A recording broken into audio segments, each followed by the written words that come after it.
waxay ahayd munaasabad kale oo lagu maamuusayay ardayda dugsiga hoose dhexe Ubaya ee magaalada Boorama 20 arday oo iskugu jira fasalka koobaad ilaa fasalka 8aad ayaa waxa lagu maamuusay dadaalkii ay ka muujiyeen imtixaankii teeramka koobaad ee sanad dugsiyeedkan 2021-2022 kuwaas oo ardayda dugsiga hoose dhexe Ubaya lagu maamuusay in 10kii arday ee ugu sareeyay si bilaa lacag ah ay ku dhigan doonaan waxana munaasabadan ka soo qayb galay maamulka dugsiyada Ubaya maamulka dugsiga hoose dhexe ee Ubaya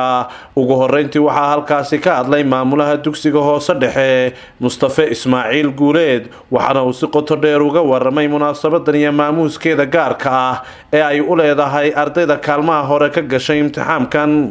2022 ee dugsiyada hoose dhexe Ubaya binu Kacab in 10kii ugu sareysay teeramkii dhexe aan jaayisada siin doono hadii alla yiraahdo aad baan ugu faraxsanahay sida quruxda badan ardaydaasi uga soo qayb galeen dhammaan macallimiintii tarbiyaysay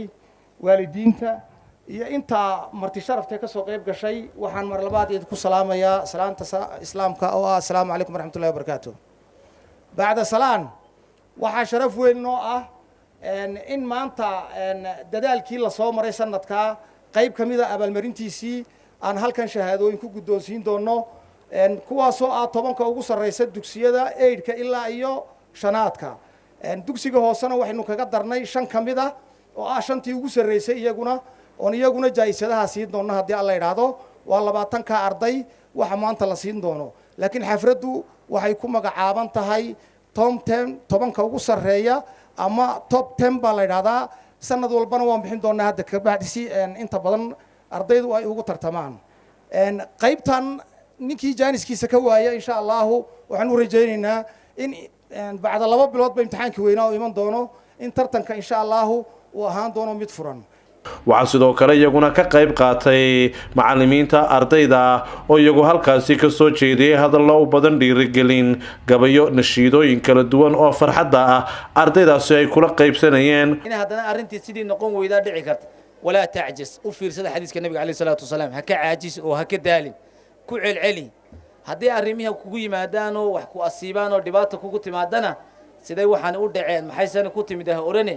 ولكن قل قدر الله ما شاء فعل إلهي وحو يقدري ويقول عيان ده أرضيدا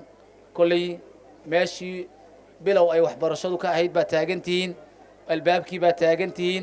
نرشوا هذا بلو إنيتهاي هدو أباد نقول دونته هادو تولا أوباد نقول دونتا ماشي هادو سعوتي ويول دير يهدف دير بدونيسا مركا هدف كاجها خسارين دذلك كاجنها خسارين دذلك والد كانها خسارين دردارا كي يوحي هي إن الدداشان دذلك كوباد نات كدكتان إن إلهي الدين تي سبرتان إلهي سبحانه وتعالى الله إن بركيه وندعيني يا كلي دتكنو هدي فهمان نمعدك ودوغانيو أقانت الضلالة الدرح مكاغميتاغن يا حامل القرآن قد خصك الرحمن بنفاض وتيجان والروح والريحان يا دائما ترتيب للذكر وتنزيل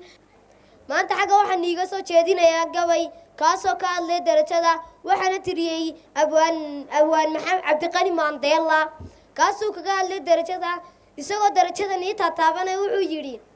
روح درجة دي تشعل دونستا دتك لقى ويستا ظروف تادك سجنتها روح أقول دريمات دتك الله رفيقة دتك قار كل يزيو واحد شرقف كودرن أو دبدعة يقول ترى خدر صدا أديكون التدارة هوتش من دليل ثمن ديرة هذا ديرة طمع هذا ماري لبت ضيد أوقات نقر عضاوة ضد وليه تفري بعيد وزادي لن يبالغني وقوتي ضعفت والموت يطلبني ولي بقايا الذنوب لست أعلمها الله يعلمها في السر والعلن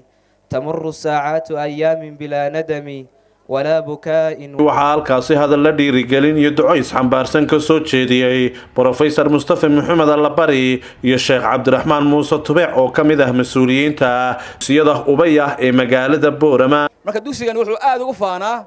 inay ka howlgalaan rag culimo oo magaalada caanka waxaa dugsigan hore uga soo howlgalay culummada magaaladeenna oo wada taqaanaan dhammaan culummada ka akhriya axaadiista ka akhriya magaalada Boorame tafsiirka ka akhriya dugsigan bay ka ahaayeen macallimiintii dadka tarbiyeysay marka iskuulkani wuxuu u furan yahay number 1 ujeedada ugu horeysa waxa weeye iskuulkan loo furay ee loo aasaasay muddada dheer soo shaqaynayay waa tarbiyada awlaada in carruurta la tarbiyadeeyo inay yeeshaan akhlaaq wanaagsan yeeshaan inay waalidka ixtiraamaan inay culumta maadigaana bartaan oo hadhow noqdaan dhakhaatiir wanaagsan injineero wanaagsan xisaabiyaal wanaagsan oo ammaano leh waxaan halkaa iniga ballan qaadayaa maanta labada arday ee ugu sarreeya inay bilaash ku dhigan doonaan iskuulka secondary-ga eedhasha gabdhahana saas leeg laakiin de waa kuwee laba markaan leeyahay haddaad laba isku mid noqot haddaad afar isku mid noqotaan waa go'aan laakiin kuway noqonayaan hadda maanta isweydiiyo waxaad haysataan bishii koowaad labaad saddexaad afraad shanaad lixaad baad galaysaani waa kuwee labadaasi afar sano secondary la dhiganayo waalidkiisii maxaad lacagta ka daynaya waa kuwee ma waxay nagu jireen mid maxaaday 15 bilood ku dhashay soo wada 9 baydin haye yaa laga qaaday nin walba guntiga dhiisha intaas kaga xidho hal la yaabo hal la yiraahdo maxaad ani xujaa igu noqotaa la yiraahdo tobanba wada galay tobanka maxaad ka yeelaysaa gacanteeda aniga tubacba bixin hadii xitaa iskuulku yiraahdo tobanka ma bixinano anaga bixin xaqiiqdii laakiin hanu helo toban la yiraahdo waa tobankii ugu sareeyay waka gobolka maxaad ma cid baa ka sareysa sax bay noqonaysaa shaki nagaga jiro waana ballan qaadnaa kuwii hore iniga horeeyba saasaan u ballan qaad marka dadaalka hala muujiyo oo hala sameeyo imtixaanaadkaas lagu jira tartan baa lagu jira waad ogtiino maxaaday eedhashi way dhacayaan fooradu way dhacayaan ilaahay mahadi maxaaday wali iskuulka maxaaday wax badan oo ka dhacaya lama hayo secondary oo kale waxba kama dhicin dugsiga dhexe maxaaday saa wax yar buu ahaa day wax dhacaan xitaa laakiin in la dhaca ceeb maaha markaad laakiin tahay 200 oo arday haday laba ka dhacaan saddex ka dhacaan ceeb ma laakiin waa inaad noqotaana de xaga saranaad gashaa marka guud ahaan waxaan nagu waaninayaa inaad waxbarashada dugsiga hoose dhexe aad ku dadaashaan inaad maxaad kor isku soo qaadaan inaad maxaad akhriska badisaan inaad waxyaabaha maanta baabiyay ummadda oo waxaan la yiraahdo social media ah aad ka fogaataan waxaan maxaad ilaahay niga barayaa inaad maxaad guul ku gaadhaan inaad nabad iyo caafimaad ku gaadhaan maxaad sanadkaasi dhamaadkiisa insha Allah taala aynu isku soo noqono sanadku markuu dhamaado inagoo wada caafimaad qabna idinka iyo annagaba insha Allah taala macallimiinta maxaad juudiga inii bixinayana waa waalidkii labaad inaad aad u ilaalisaan nin walba waxaad garan doontaa maanta garanaysidee laakiin maanta macallin noqotaad garanaysaa ugu dambeyntii waxaa halkaasi shahaadooyin sharaf lagu guddoonsiyay ardaydii kaalmaha hore ka gashay imtixaamkaasi Axmed Diriye Ciltire wararka warbaahinta Awdal Media Group magaalada Boorama.